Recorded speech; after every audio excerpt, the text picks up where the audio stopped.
I sat there, staring down at the scene below, struggling to wrap my head around it. Simone, my wife of 5 years, was lounging shirtless in a hot tub, practically draped over some guy like he was her new favorite blanket. Their expressions left no doubt about what was going on. My chest tightened with rage, but instead of storming out there, I grabbed my phone and recorded a short video. My first instinct was to throw on my swim trunks and confront them, but instead, I stayed put, trying to piece together why she had insisted I skip this party in the first place. Simone had been working as a secretary at SG Funds, a hedge fund firm, for about a year, and she always seemed upbeat about it. At first, I thought it was because she loved her job. But now, sitting there, the puzzle pieces started clicking into place. Her constant good mood suddenly felt a lot less innocent. Just a few days earlier, I'd come across a text on her phone about a company Christmas party that allowed +1s. When I asked her about it, she casually dismissed the idea of me going, claiming it'd bore me with all the financial chatter. Her excuse didn't sit right with me, so I pressed her. "Are you embarrassed to be seen with me or something?" I'd asked, half joking, half serious. She laughed it off and said it wasn't that at all, just that these events weren't exactly thrilling. For months now, these staff-only gatherings had become a regular thing, and she'd often come home late, or not at all until the next day. I'd never thought much of it. I trusted her. But now, that trust felt like it had been yanked out from under me. When I didn't push back about skipping the party, she'd seemed oddly relieved. "Well, if you do come, make sure your tux is ready," she'd said, tossing out a half-hearted suggestion. Then, almost as an afterthought, she told me to bring swim trunks. Swim trunks? For a Christmas party? I'd laughed, but she explained they usually ended up at her boss's penthouse after the main event, where there was a hot tub. Her tone was casual, but looking back, it felt off. "Just promise me you'll be on your best behavior if you come," she'd said, her voice tinged with something I couldn't quite place. Suspicion? Guilt? I'd reassured her I'd behave, but her response didn't exactly fill me with confidence. Out of curiosity, I'd asked why she felt the need to warn me. "Sometimes things get a little wild," she admitted, adding that some of the men could be overly friendly. I shrugged it off, joking that as long as nobody crossed a line, I wouldn't have a problem. She'd smiled, kissed me on the cheek, and left it at that. But now, replaying the conversation in my head, I could see how much she'd left unsaid. When the party rolled around, she introduced me to a woman named Linda, calling her a close friend. Linda gave me a knowing smile and said something about it being a fun night and how Simone was wild and crazy. The comment hit me like a gut punch, but Simone just laughed it off and wandered away with Linda, leaving me standing there like a third wheel. I tried to make the best of it, nursing a drink at an empty table. After half an hour, I started scanning the room for Simone, but she was nowhere in sight. 2 hours later, I finally spotted her, surrounded by Linda and 3 guys. One of them had his arm casually draped around her waist like it belonged there. When she saw me, she stumbled over with a tipsy smile, kissed me on the lips, tequila strong on her breath, and mentioned they were heading to Ben's penthouse for a soak in the hot tub. Before I could respond, one of the guys grabbed her hand and pulled her away, like I wasn't even standing there. I followed them to Ben's place, my stomach churning with unease. When I walked in, the scene hit me like a freight train. Simone was already in the hot tub, laughing with Ben and Dale, her firm's senior partners, acting like she didn't have a care in the world. Then Linda walked up to me, her voice low and conspiratorial. "So, when are we going to get together?" she asked, winking. Her words left me dumbfounded. "What are you talking about?" I asked, feeling a cold knot of dread in my chest. Linda raised an eyebrow. "Oh, come on. Simone said you two had an open marriage. Figured you'd be up for some fun too." My mind reeled. "What? We don't have an open marriage," I snapped. Linda's expression shifted to one of awkward pity. "Oh, I guess she didn't tell you then," she said quietly. Then, as if to clarify, she added, "She's been seeing Ben and Dale since she started working here." I felt like the floor had been ripped out from under me. "How long?" I demanded, my voice barely above a whisper. "About a year," Linda admitted. "But hey, she loves you. She talks about you all the time." Her words felt like acid on an open wound. I couldn't stand another second of it. I left Linda standing there and went upstairs to change. When I came back down, Simone was still in the hot tub with Ben and Dale, her laughter cutting through the haze of my anger. That was the last straw. I pulled her aside into a private room and showed her the video I'd taken. "What the hell is this, Simone?" I demanded. She tried to laugh it off, saying it was just harmless fun and didn't mean anything. But to me, it meant everything. I slid off my wedding ring and pressed it into her hand. "We're done," I said coldly, taking her ring off as well. "Wait, what are you doing?" she asked, panic creeping into her voice. "I'm filing for divorce on Monday," I said, ignoring her tearful pleas. "Don't come home." As I left, one of the guys called after me, making some crude comment about Simone. Without turning around, I said, "She's all yours now." And with that, I walked out, leaving my life as I knew it behind. I drove home in silence, ignoring the constant buzzing of my phone as Simone tried to call and text me. By the time I got back, my anger had hardened into a grim determination. I gathered all her belongings, clothes, shoes, makeup, every last trace of her, and stuffed them into trash bags. One by one, I hauled the bags out to her car parked in the driveway. Then, I changed the garage code. I wasn't leaving any doors open, literally or figuratively. When I finally finished, it was past 2:30 a.m., and exhaustion hit me like a freight train. I collapsed onto the bed and was out cold in seconds. The next morning, the house phone jolted me awake. It was Simone, her voice desperate as she begged me to come and get her. My response was ice cold. "You're not my problem anymore," I said flatly, adding that all communication from now on would go through my lawyer. I mentioned her car and belongings were waiting in the driveway and hung up before she could say another word. When she called back moments later, I disconnected the phone entirely. I wasn't about to let her worm her way back into my head. After plugging the phone back in, I flopped back onto the bed, not giving it another thought. By the time I woke up in the afternoon, I felt clear-headed enough to take the next steps. The first thing I noticed was her car. It was gone. Good. At least she got the message. For the next hour, I immersed myself in research, learning everything I could about divorce laws in our state. I was relieved to discover that as a community property state, dividing assets would be straightforward. We didn't own a home, and there were no kids, which meant no messy custody battles or child support issues. Simone made about as much as I did, so I wasn't worried about alimony either. I learned that while most divorces here were no fault, I could file under grounds of infidelity or cruelty if I wanted to. That route would likely drag things out and rack up legal fees, but I didn't care. I just wanted it done. After jotting down some notes, I found the number of a divorce lawyer named Jenny Hawkins and decided to call her first thing Monday. As I was wrapping up, my phone rang. The number was unfamiliar, but I answered, thinking it might be related to Simone. The voice on the other end introduced herself as Linda. She explained that Simone was staying with her for a few days. I stayed detached, simply confirming that I was moving forward with the divorce. Linda's tone shifted, growing concerned. She said Simone was a wreck, crying nonstop and teetering on the edge of a breakdown.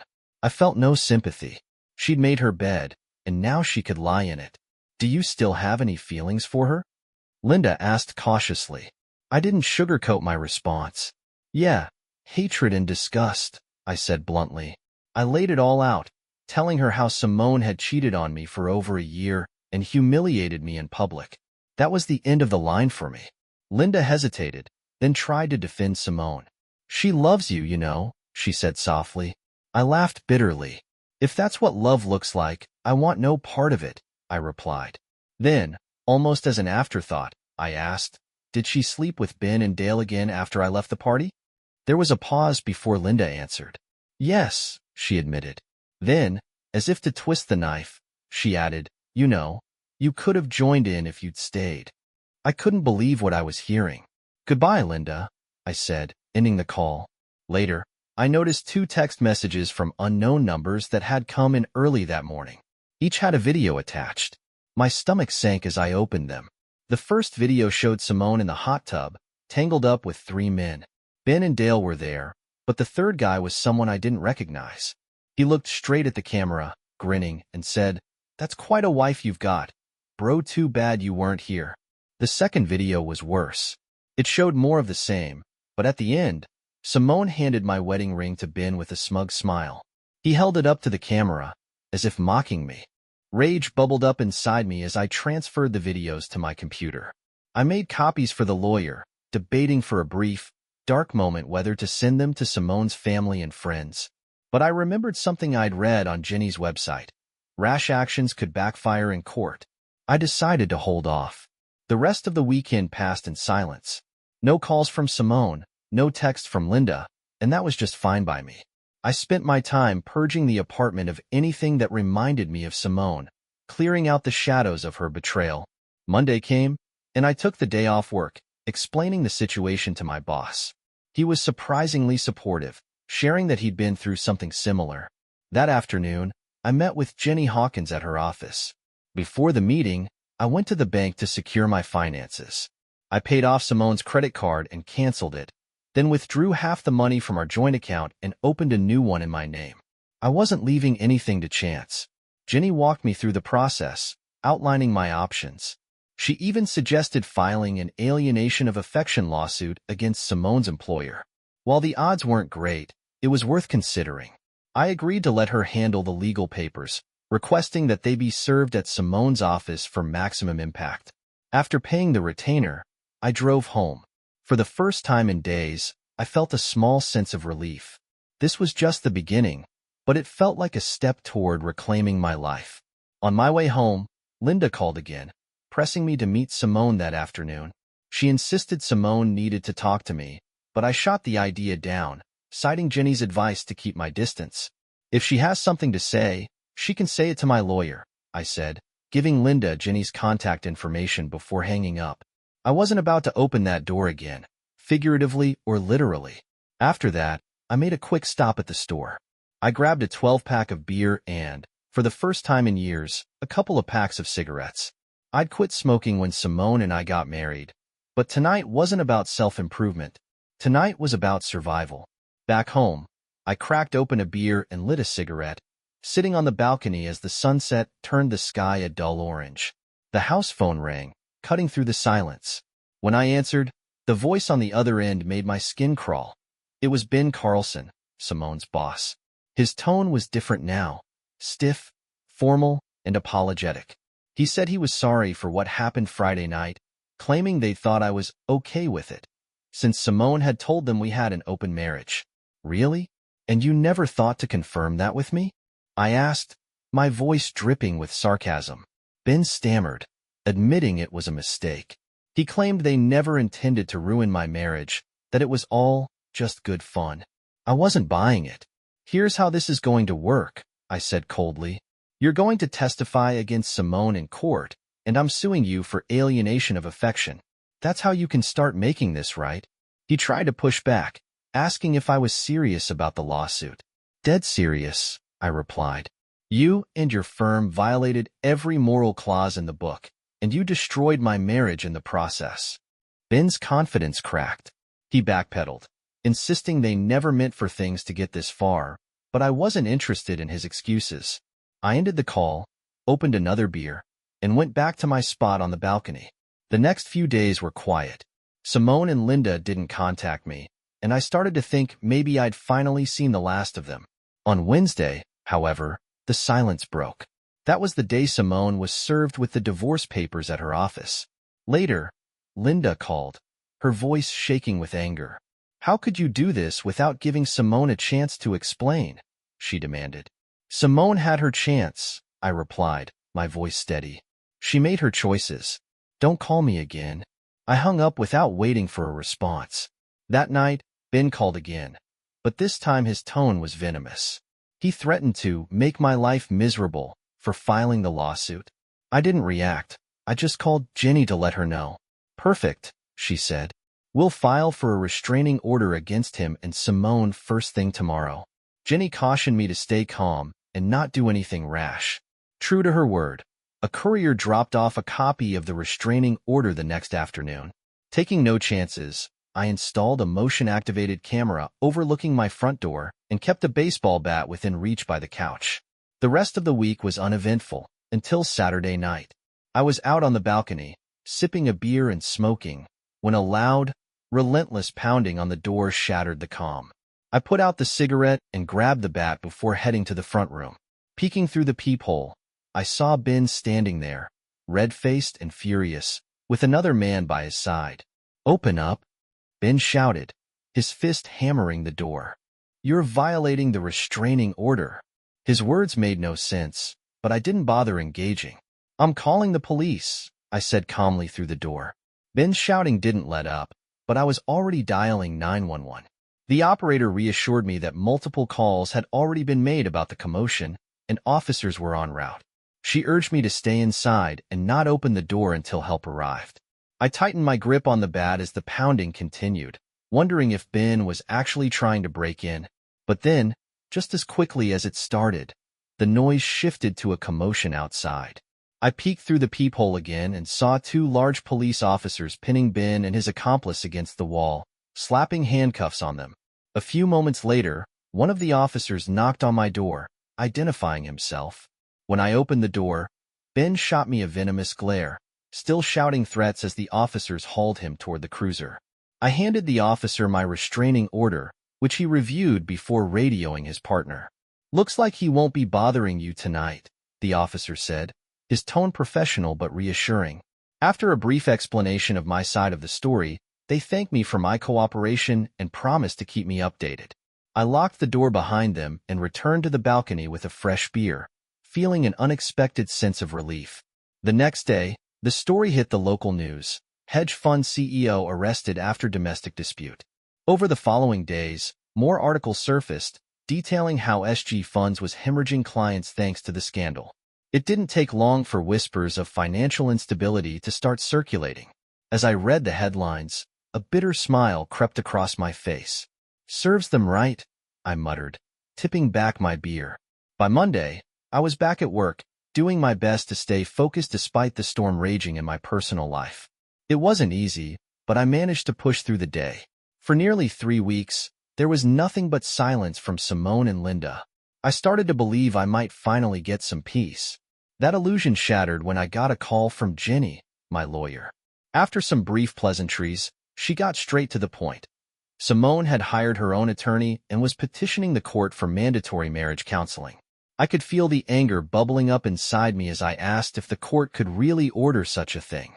Jenny confirmed they could, and that refusing to comply could result in being held in contempt, which might even land me in jail.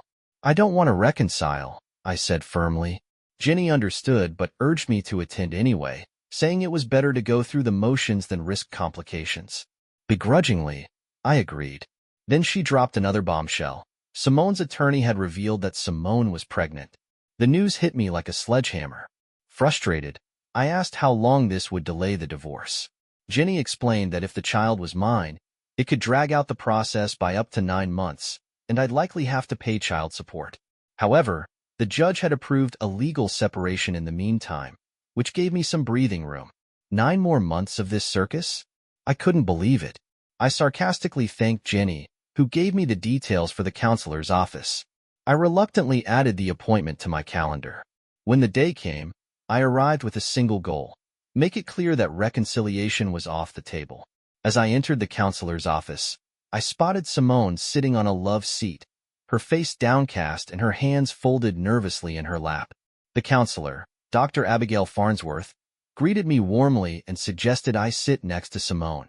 Instead, I chose a stiff, wooden chair off to the side. "I don't want to be here," I said bluntly. Dr. Farnsworth nodded sympathetically. "I understand. Thank you for coming anyway." She turned to Simone first, asking what she hoped to achieve from the sessions. With tears in her eyes, Simone said she wanted to reunite, especially now that a baby was on the way. She spoke about wanting to be a family again. I couldn't hold back a scoff. Dr. Farnsworth shifted her focus to me. "What about you? What are your goals for these sessions?" I looked Simone in the eye as I spoke. Reconciliation is not an option. That ship has sailed. I saw her flinch, but I didn't care. Dr. Farnsworth asked if I'd consider reconciling for the sake of the child. I told her flatly that I doubted the baby was mine, but assured her that if it was, I would handle my responsibilities. just not with Simone. The counselor pressed again, urging me to think about what was best for the child. That's when I decided it was time for her to see the reality of what I was dealing with. I pulled out my phone and played the videos I had received, holding it up so Dr. Farnsworth could watch. Her face tightened in disgust as the scenes unfolded. After putting my phone away, I asked her directly, "How would you feel if your spouse did this to you? Could you sit here and talk about reconciliation?" Dr. Farnsworth took a deep breath. "I understand your feelings. Let's focus on the present situation, especially the child." I turned to Simone, my patience wearing thin. "You owe me answers." Dr. Farnsworth agreed, prompting Simone to lift her head, her face a mask of shame. "Did you know what was going to happen the night of the party?" I asked. Simone nodded. "Yes. So that's why you didn't want me there?" She hesitated but finally admitted, "Yes." I pressed harder. "Was it your plan to humiliate me?" Her voice barely a whisper. She answered, "Yes." The anger in my chest burned hotter. "How long have you been sleeping with your co-workers?" "Since I started at SG," she confessed. "And why?" I demanded. She shrugged, her response casual and infuriating. "It was fun, exciting, made me feel attractive." "Fun?" I repeated, incredulous. "How many men, Simone? How many?" She looked away, her tone nonchalant. 4 or 5 dozen. My jaw dropped.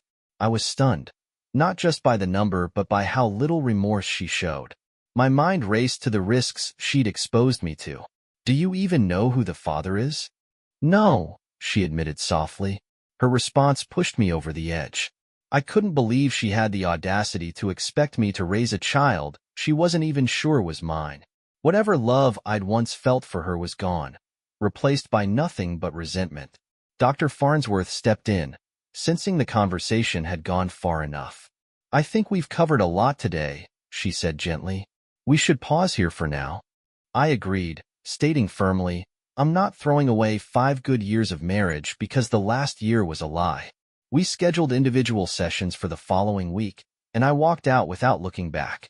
As I reached the parking lot, Simone called out to me, her voice shaky with emotion. I didn't stop. I got in my car and drove off, catching a glimpse of her sobbing in the rearview mirror. Strangely, I felt a sense of satisfaction. At least now, she was feeling a fraction of the pain she'd inflicted on me. Thanks for watching. Rate the story in the comments. Subscribe to the channel